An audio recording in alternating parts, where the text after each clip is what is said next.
Yeah, thank you, Oliver, and again, warm welcome after the break now. So I hope caffeine levels are where they need to be. My name is Carsten. I'm covering IT, digital technology topics for our clients across industries. And when we discussed with Serene, with HPI, in November, December, also on the story and the concept of what we want to talk about it today, if we all go back in our minds to November, we have been in an environment where we didn't know how we get, at least in Germany, through the winter, and what is happening in Ukraine and other geopolitical topics, energy prices and so on. So I propose let's take a step back and look at against the backdrop of where we are currently, all our organizations are currently operating in, and then translate this a little bit to topics and learnings, not only for software, but for the broader IT management, topics here. And now that we it's now March, end of March, beginning of April. The gas caverns are 60% plus. Somehow everybody, it's really sad, but everybody somehow get used to what's happening in Ukraine. We're doing business as usual. We're discussing efficiency in processes. But I would like to remind you also what the type of world we're currently looking in, and then also invite you to think about and discuss what does it mean for IT management. And I think what is very clear is that we had COVID, we had the war on Ukraine, we have discussions, especially in technology, in between US and China. We have the semiconductor crisis 2 years ago, but there might be more things to come.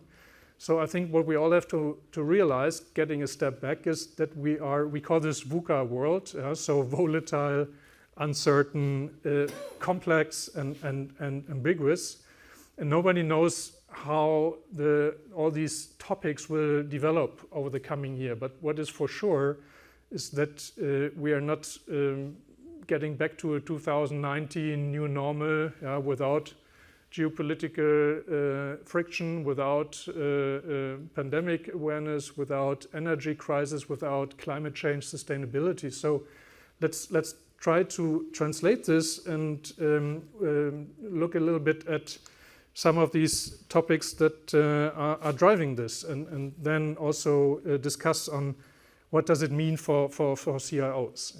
And I don't want to go into all of these data points, but I think we can see in all of the topics that I just had on the slide, we can see that there is change that will stay. So if you look at your gas and oil and electricity bills, the curves have gone down. But if you look at energy markets, given also sustainability and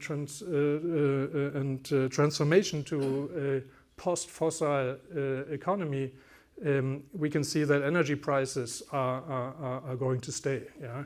What does it mean for organizations? You basically lose profit margin because your cost goes up, and once this happens, organizations need to adapt across all business units, organizations, and functions, and then that's where the famous cost improvement programs come up, and those, as you are all aware, especially all of you who have been in a managerial position also in 2008, 2009, or other past difficult situations, are all aware what does that mean for daily management. And the same now, even if the gas caverns are full, but then suddenly 3 weeks ago we had the SVB, Silicon Valley Bank topic, and over the weekend Credit Suisse was taken over by UBS, which was sort of a side note in our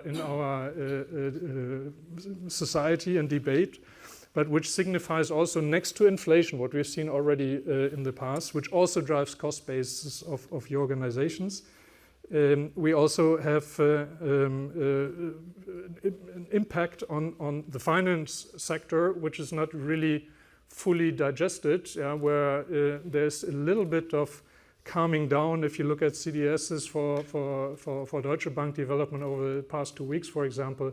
So there's still a lot of volatility in the system. So what does it mean?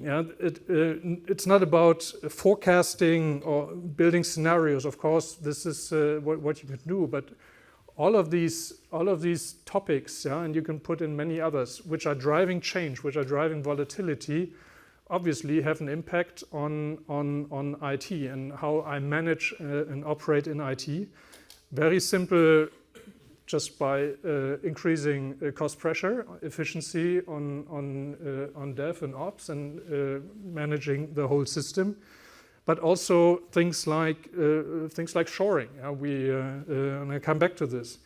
But let me take just one quick example on the first line here: geopolitical, economical block building. I think this is the world that we live in. So we are all aware. Okay, there's basically 3 large economic blocks: U.S., EU, and China.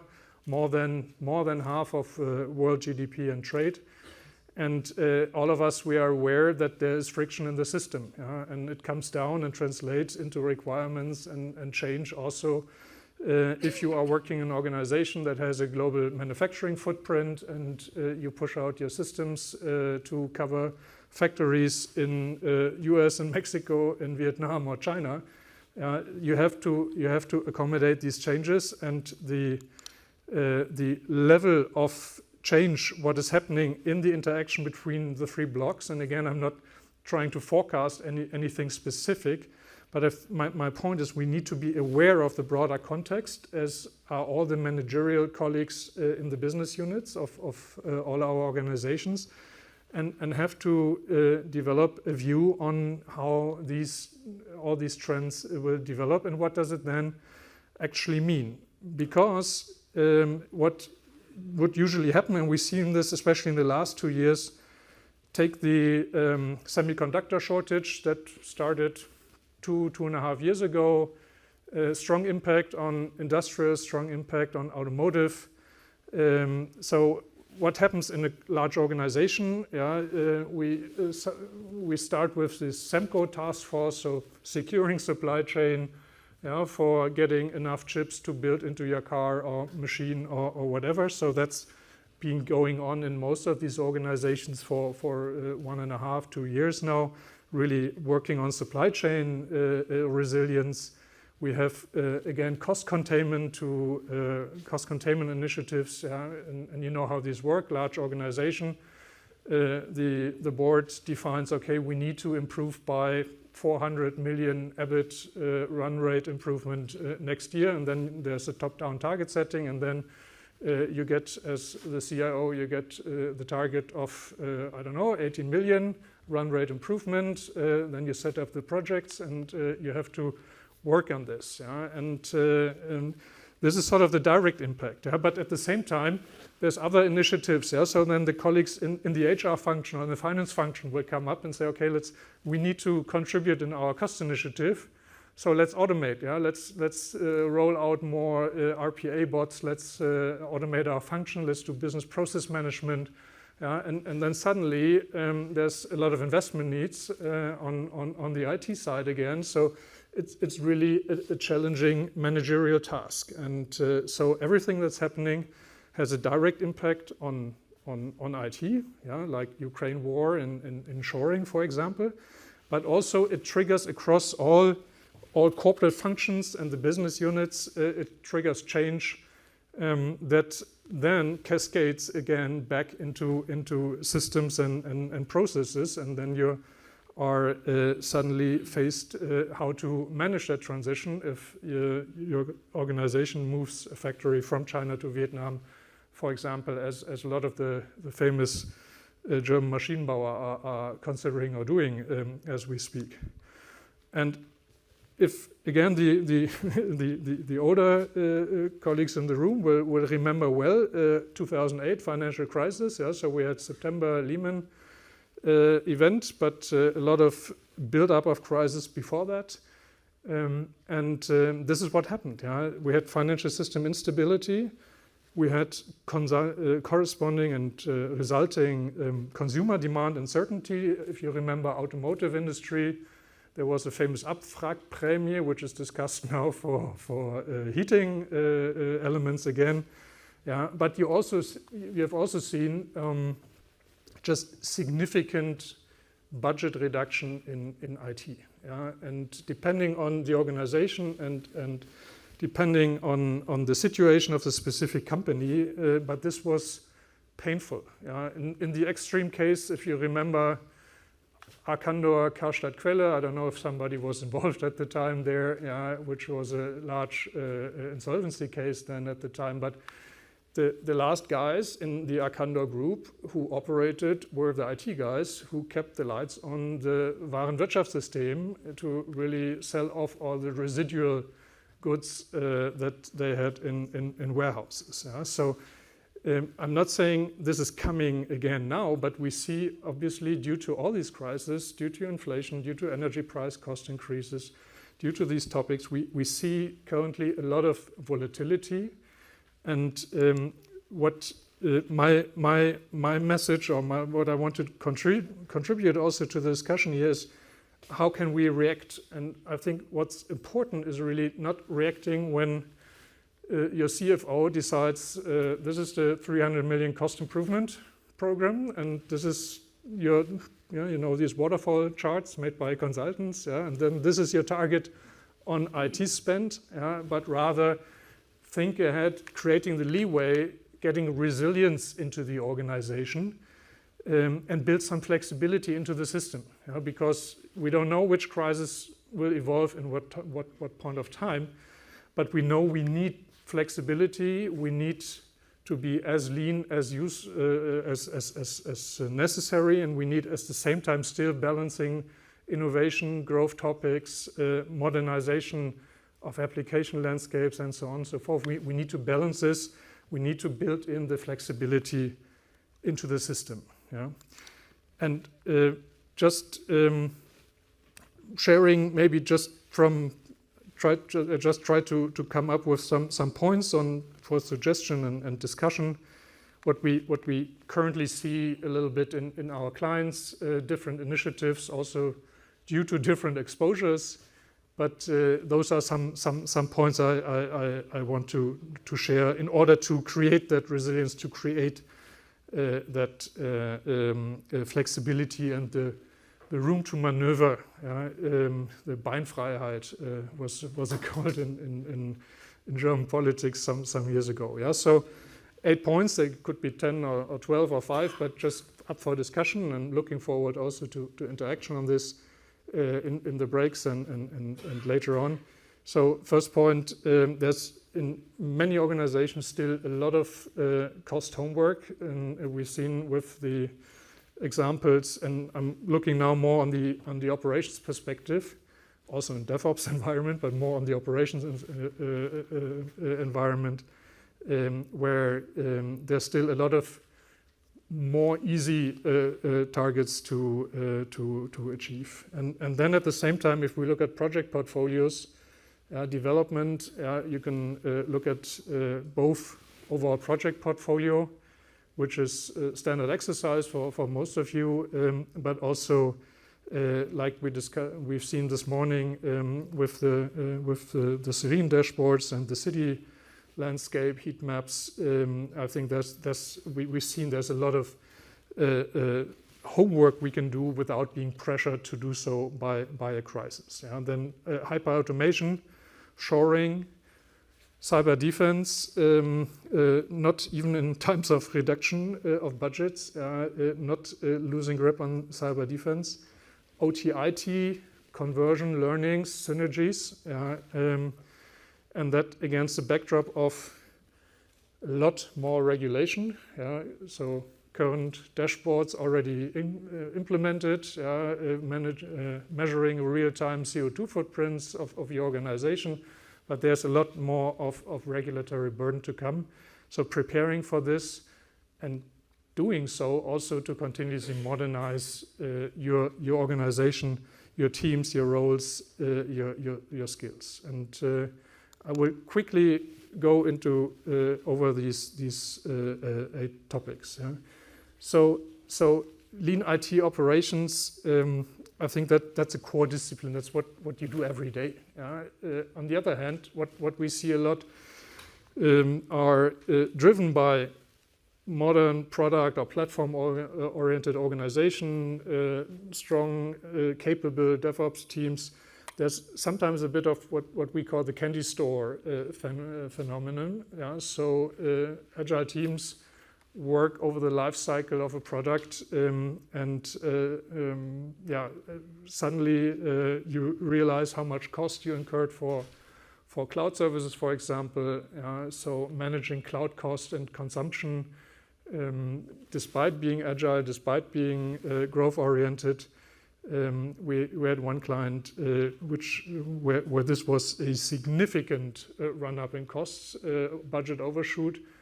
So everything that's agile and on demand and as a service, keeping control without limiting innovation, speed, and flexibility in here. Yeah? And also, if you look back at other crisis programs, what we call the comfort zone. So how many hardware variants do I have for developers, for the whole organization, for the business? Do we need also for management? Do we need the newest iPhone version for paid by corporate IT, or do we need maybe a refurbished one?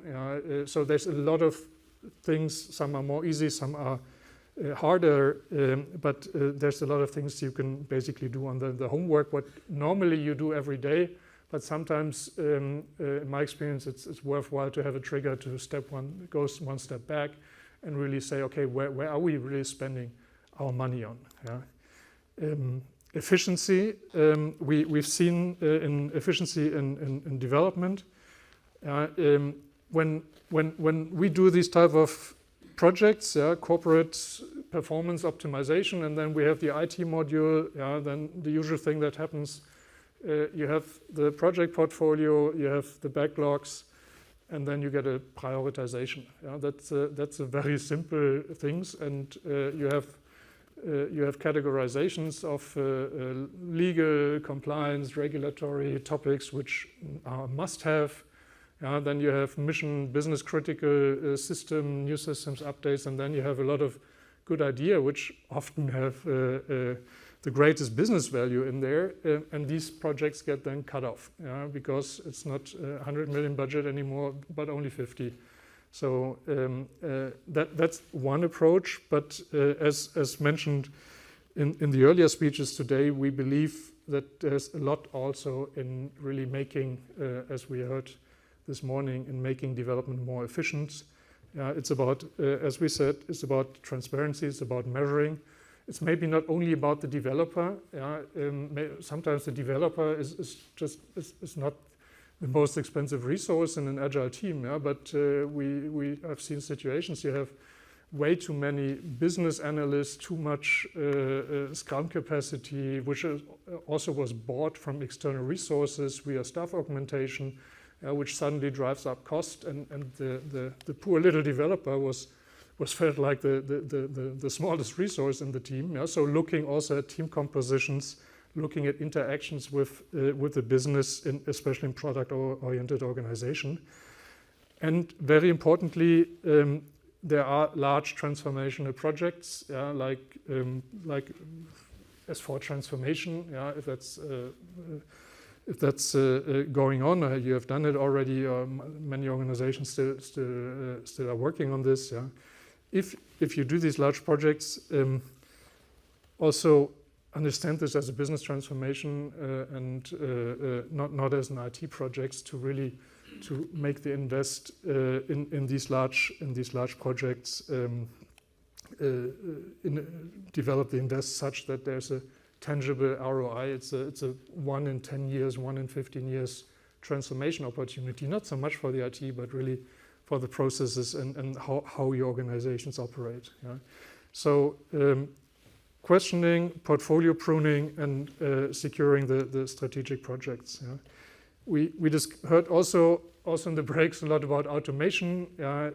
I think with the I don't say the C word here or the G word again, yeah, but I mean what's for sure is that we are in an maybe it's not exponential, but we are in a very fast trajectory to really drive automation.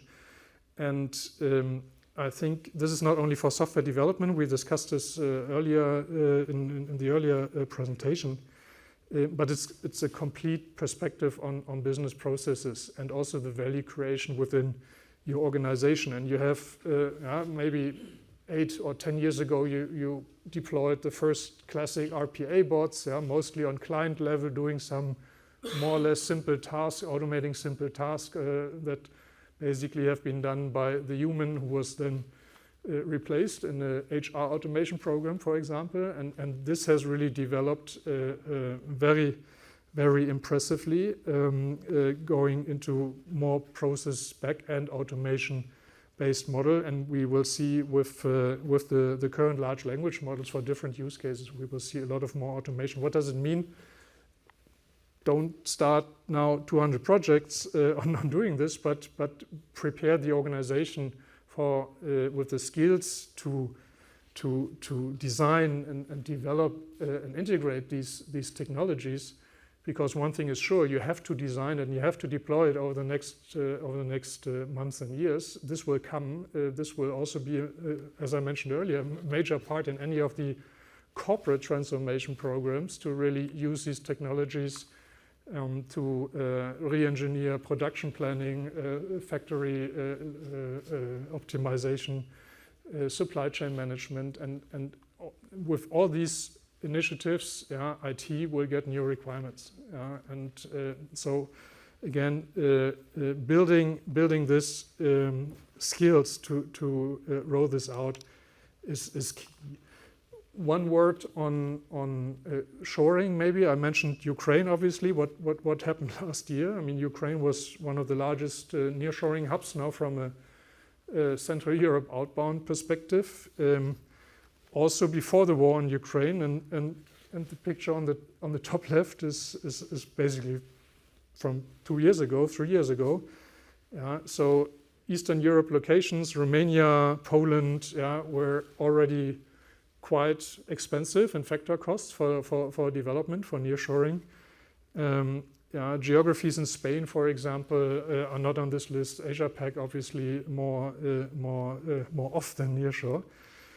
But those countries, those talents have already been utilized. And what happened when not only Ukraine, but also Belarus and also Russia as a location for nearshore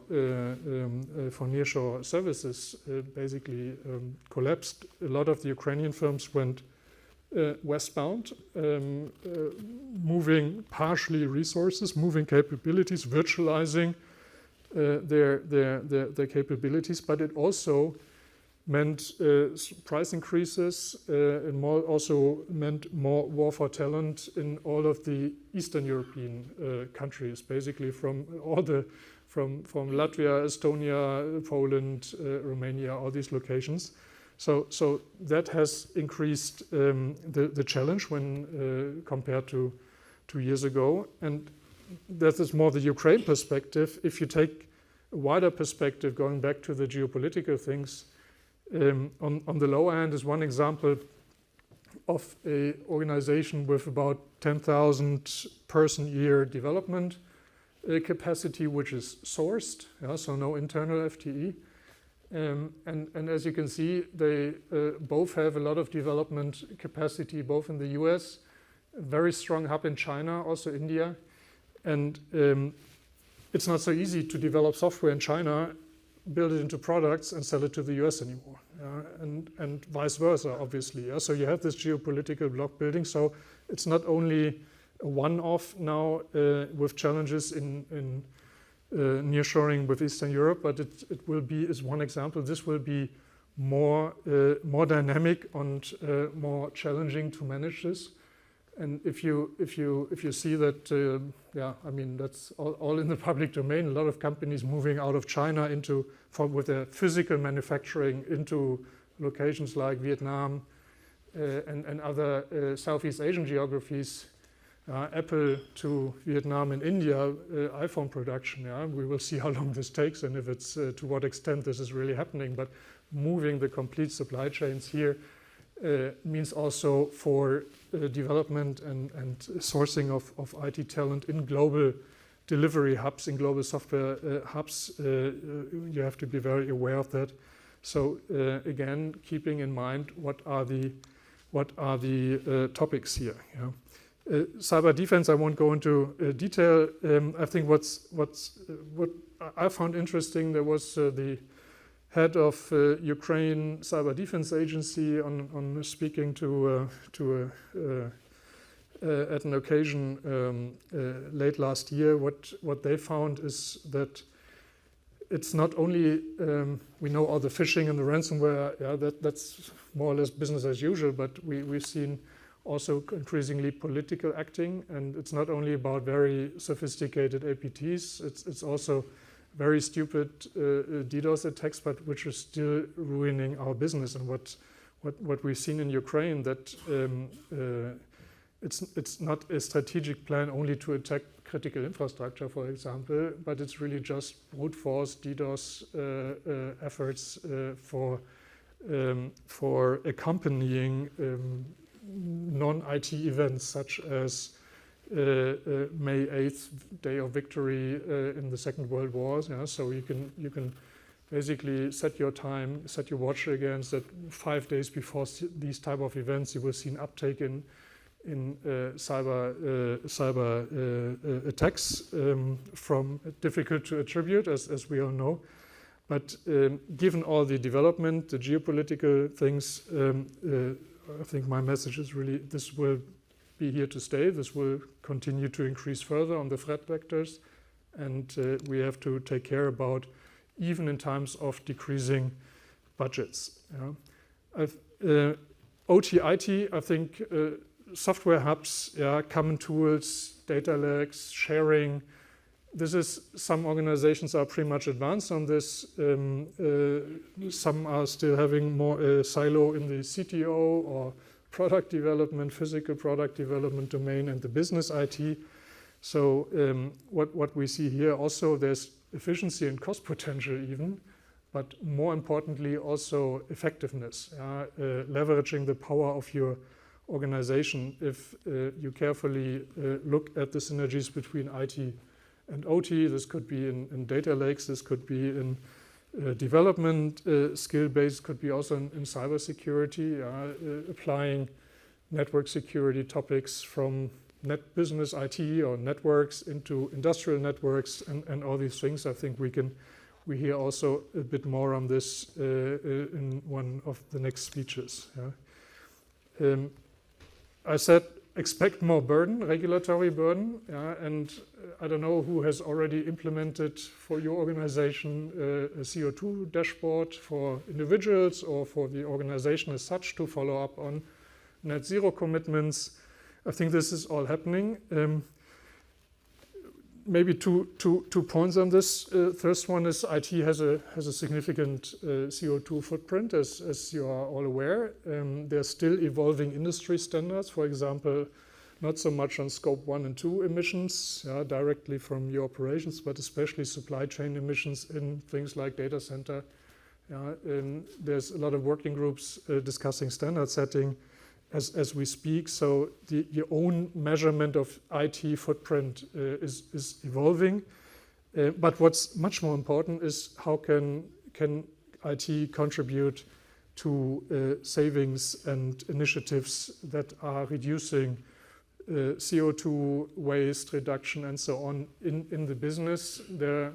will be a lot of more requirements coming from that area for operational improvement, but also for regulatory and reporting purposes. Yeah? And when this will not be finished, but 24, 25, I would expect also, we had the green taxonomy by EU Commission, basically the discussion 2 years ago. Now it's cascading into bank requirements, reporting, and so on. And we will have, next to the E, we will have the S discussions on, so the social regulatory reportings, social taxonomy. This will be a discussion 24, 26, so there will be more dashboards to come. And I realize Oliver is looking nervously at the watch, so let me try to also sum up a bit.